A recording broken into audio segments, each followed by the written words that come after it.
भगवते वासुदेवाय। अनंत संसार महासमुद्रे मग्ना समुद्धर वासुदेव अनंत रूप विनियोगाय स्व अनंत रूपाय नमो नमस्ते। पवित्र अनंत व्रत भाद्रव मास शुक्ल पक्ष चतुर्दशी तिथि रे आमे अनंत व्रत को पालन करिथाउ।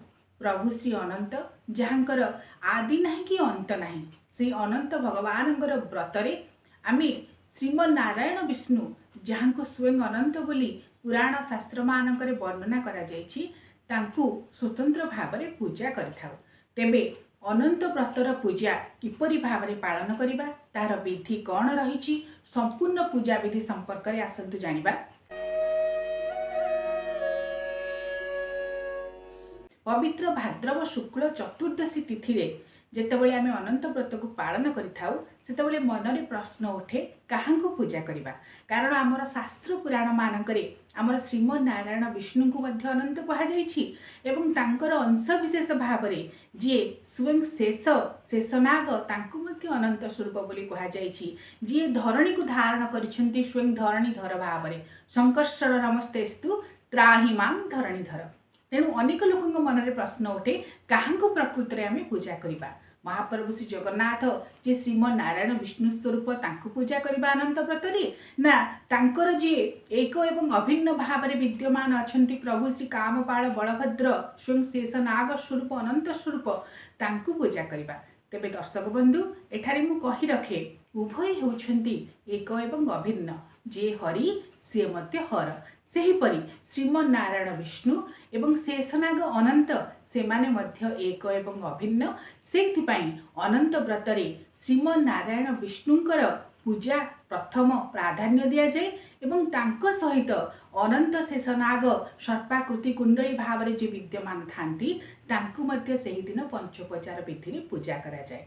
तेबे अनंत व्रत जेतेबेले आपण पालन करूछंती चलित वर्ष सेप्टेम्बर 14 तारिख रे बड़ एकादशी पड़ुछि, ता परदिन द्वादशी बामन जन्म एवं चतुर्दशी रे पवित्र अनंत व्रत को आमे पालिबा। जेतेबेले सकाळु उठिबा सर्वप्रथमे स्नान शौचादि नित्यकर्म सारिबा परे सूर्यदेव को अर्घ्य प्रदान करिबा परे ठाकुर घर को आसी दैनंदिन पूजा नीति जहाँ अच्छी ताको समापन करिवे एवं एही दिन विशेष भाव में श्रीमनारायण विष्णु को जेहेतु अनंत रूप में पूजा करा जाए सेथिपाई तांकर शालग्राम मूर्ति जदि घरे रखिछंती तांकु पंचोपचार विधि रे पूजा करिबा को पड़े एवं केही केही मध्य श्रीमनारायण विष्णुंकर शेष शय्यारे शयन करथिबा अवस्था रे सेही मूर्ति जो मिलुछि सेही मूर्ति को आनी मध्य घरे सेही दिन विशेष भाव में प्राण प्रतिष्ठा करी तांकु पूजा करंती पंचोपचार विधि रे। एवं केही केही मध्य जो माने अनंत व्रत को पालन करंती से माने स्वयं अनंतंगर सर्पाकृति कुंडली भाव रे जो मूर्ति मिलुछि अनंतंग मूर्ति तांकर पितल प्रतिमा आनी मध्य अनंत व्रत को पालन करंती। तेणु निजर रुचि निजर श्रद्धा विश्वास उपर यह निर्भर करे।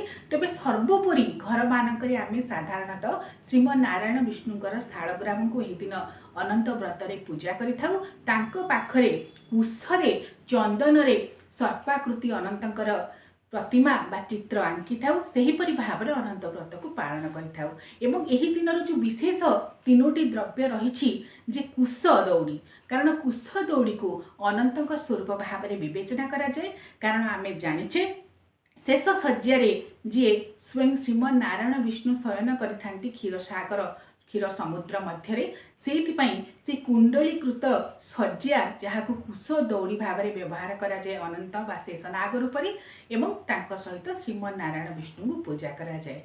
तेबे जेतेबेले शालग्राम पूजा बा अनंत पूजा आपण मध्याह्न समय करेंगे तापर परे तांको पंचोपचार विधि रे गंध पुष्प धूप दीप नैवेद्य देवे। दर्शक बंधु एठारे मु कहि रखुछि जे जेहेतु यह अनंत चतुर्दशी व्रत ए चतुर्दशी संख्याटीर गोटे विशेष महत्व रही।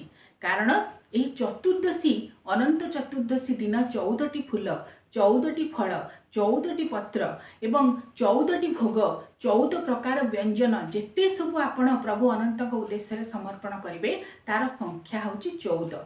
ଏହି ଦିନ 14ଟି ପରିବା ପକାଇ ମଧ୍ୟ ସ୍ୱତନ୍ତ୍ର ଭାବରେ ବ୍ୟଞ୍ଜନ ପ୍ରସ୍ତୁତ କରି କେହି କେହି ଅନନ୍ତଙ୍କୁ ସମର୍ପଣ କରନ୍ତି। ତେଣୁ ଯାହା ବି ସମର୍ପଣ କରିବେ 14 ଏବଂ ଯେଉଁ ବ୍ରତକୁ ମଧ୍ୟ ବାନ୍ଧିବେ ବ୍ରତାଚାରୀମାନେ, ସେ ବ୍ରତରେ ମଧ୍ୟ 14ଟି ଗଣ୍ଠି ପଡ଼େ। ଅନନ୍ତ ବ୍ରତ ଯେଉଁ ଧଳା ବ୍ରତ ନିଆଯାଇଥାଏ ତାହା ସେଥିରେ 14ଟି ଗଣ୍ଠିକୁ ପକାଯାଇ ଅନନ୍ତ ବ୍ରତକୁ ପ୍ରସ୍ତୁତ କରାଯାଇ ବ୍ରତାଚାରୀମାନେ ଏହି ବ୍ରତକୁ ହସ୍ତରେ ବାନ୍ଧିଥାନ୍ତି। ପୁରୁଷମାନେ ଦକ୍ଷିଣ ହସ୍ତରେ ଏବଂ ସ୍ତ୍ରୀ ଲୋକମାନେ ବାମ ହସ୍ତରେ। ତେଣୁ ଏ ଅନନ୍ତ ଚତୁର୍ଦ୍ଦଶୀ ବ୍ରତ ଯେଉଁମାନେ ପାଳନ କରନ୍ତି, ଯେଉଁମାନେ ପୁରୁଣା ବ୍ରତ ଧାରଣ କରିଥାନ୍ତି, କାରଣ ଏହି ବ୍ରତ ଥରେ ଆରମ୍ଭ କଲେ ଦୀର୍ଘ 14 ବର୍ଷ ଧରି ପାଳନ କରିବାକୁ ପଡ଼େ। ତେଣୁ ଯେଉଁମାନେ ପୁରୁଣା ବ୍ରତଚାରୀମାନେ, ସେମାନେ ଯେଉଁ ପୁରୁଣା ଅନନ୍ତ ବ୍ରତକୁ ଧାରଣ କରିଥାନ୍ତି ତାହାକୁ କଞ୍ଚା କ୍ଷୀରରେ ପ୍ରଥମେ ବିସର୍ଜନ କରନ୍ତି, ତାପରେ ତାହାକୁ ପୁଷ୍କରିଣୀ, ନଦୀ, ଜଳାଶୟ ମାନଙ୍କରେ ପରବର୍ତ୍ତୀ ସମୟରେ ବିସର୍ଜନ କରାଯାଏ ଏବଂ ନୂଆ ବ୍ରତକୁ ବାନ୍ଧି ଏହି ଅନନ୍ତ ବ୍ରତକୁ ପାଳନ କରନ୍ତି। ତେବେ ଯେତେବେଳେ ଅନନ୍ତଙ୍କର ପୂଜା ଏହି ସମୟରେ କରାଯାଏ, ସେହି ଦିନ କ'ଣ କରାଯାଏ ନା କୁଶରେ ଚନ୍ଦନକୁ ନେଇ ଅନନ୍ତଙ୍କର ଗୋଟିଏ ଚିତ୍ର ପ୍ରତିମା ଅଙ୍କାଯାଏ ଏବଂ ସେହି ଚନ୍ଦନ ଏବଂ ଜଳକୁ ପାଦୁକା ଭାବରେ ମଧ୍ୟ ଏହି ଦିନ ଗ୍ରହଣ କରାଯାଏ। ବିଶ୍ୱାସ କରାଯାଏ ପ୍ରଭୁ ଅନନ୍ତଙ୍କର ଭକ୍ତି ଭାବ ଶ୍ରଦ୍ଧା ବିଶ୍ୱାସର ସହିତ ଯିଏ ଅନନ୍ତ ଚତୁର୍ଦ୍ଦଶୀ ବ୍ରତକୁ ପାଳନ କରନ୍ତି ସେମାନଙ୍କ ଘର ଧନ ଧାନ୍ୟ ସମୃଦ୍ଧି ବିଭବ ଶ୍ରୀ ଲକ୍ଷ୍ମୀ ସ୍ୱୟଂ ବିରାଜମାନ କରିଥାନ୍ତି ଏବଂ ଚତୁର୍ବର୍ଗ ଫଳ ମଧ୍ୟ ସେମାନେ ପ୍ରାପ୍ତି ହୋଇଥାନ୍ତି ପ୍ରଭୁ ଶ୍ରୀମନ୍ନାରାୟଣ ବିଷ୍ଣୁଙ୍କ କୃପାରୁ। କାରଣ ଯିଏ ହେଉଛନ୍ତି ଚତୁର୍ଦ୍ଦଶ ଭୁବନର ଅଧିକାରୀ, ଏ ଚତୁର୍ଦ୍ଦଶୀ ସଂଖ୍ୟା ହେଉଛି କାହିଁକି ନା ଚତୁର୍ଦ୍ଦଶ ଭୁବନର ଅଧିକାରୀ ହେଉଛନ୍ତି ସ୍ୱୟଂ ଅନନ୍ତ।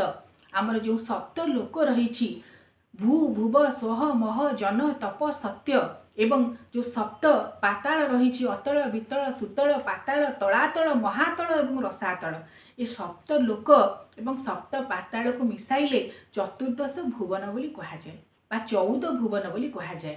ତେଣୁ 14 ଭୁବନର ଅଧିକାରୀ ବା ଚତୁର୍ଦ୍ଦଶ ଭୁବନର ଅଧିକାରୀ ହେଉଛନ୍ତି ପ୍ରଭୁ ଶ୍ରୀ ଅନନ୍ତ।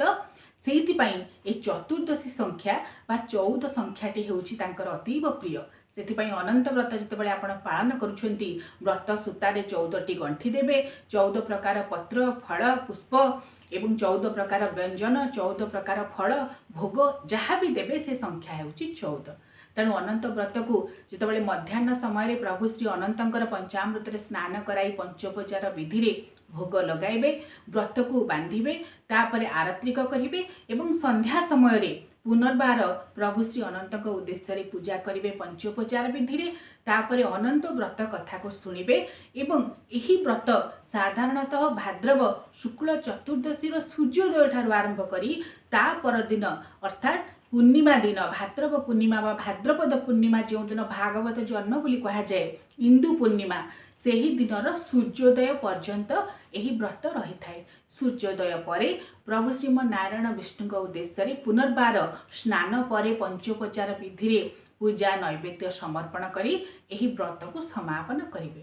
ସେହି ଅନନ୍ତ ବ୍ରତ ଯିଏ ସ୍ୱୟଂ ଅନନ୍ତଙ୍କ ପ୍ରତି ସମର୍ପିତ, ଯିଏ ହେଉଛନ୍ତି ସ୍ୱୟଂ ଅଚ୍ୟୁତ, ଆଦି ନାହିଁ କି ଅନ୍ତ ନାହିଁ, ଅନନ୍ତ ଅଣାକାର ସେହି ଶ୍ରୀମନ୍ନାରାୟଣ ବିଷ୍ଣୁ ଶେଷନାଗ ଅନନ୍ତ ସ୍ୱରୂପ, ଯିଏ ତାଙ୍କଠାରୁ ଏକ ଏବଂ ଅଭିନ୍ନ, ଶିବାୟ ରୁଦ୍ର, ଯିଏ ସ୍ୱୟଂ ରୁଦ୍ର ହେଉଛନ୍ତି ସ୍ୱୟଂ ବିଷ୍ଣୁ ସ୍ୱରୂପ।